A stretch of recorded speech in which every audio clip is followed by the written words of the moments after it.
حضرت محمد صلی اللہ علیہ وسلم نے اشارہ فرمایا، پہچان جاتی اللہ تعالیٰ کی طرف کہ نفس سن لینا عدت نہ رہے۔ اس طرح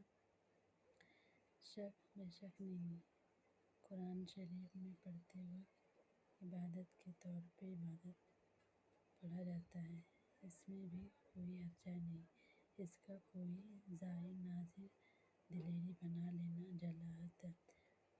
حاضری ناظری کے عدت کے بغیر فقط جو محبت میں رسول صلی اللہ علیہ وسلم سے کہا جائے گا یہ بھی جائز ہے۔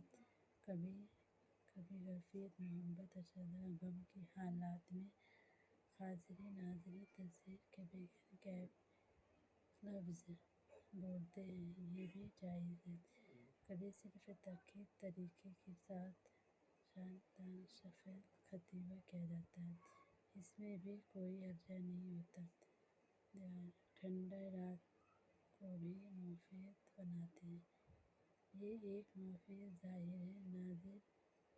ناظرین وغیرہ کا کوئی عدت یہاں نہیں ہوتا، بلکہ بغیر صلاۃ نماز سلام حاضر ناظر جان کر حاجت روائی کے لیے اٹھتے بیٹھتے یا رسول اللہ علیہ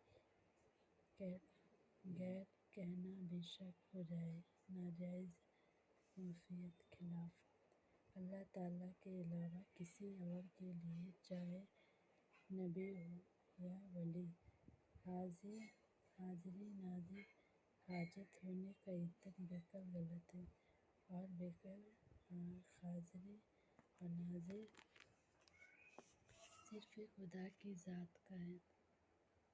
غزہ یہ رسول اللہ شریعت غیر عدت سے کہنا اللہ تعالیٰ کی طرف حضرت بھی ہر جگہ حاضری ناظر ہماری پکار فرماتے ہیں، سنتے ہیں، اور حاجت جائز ہے۔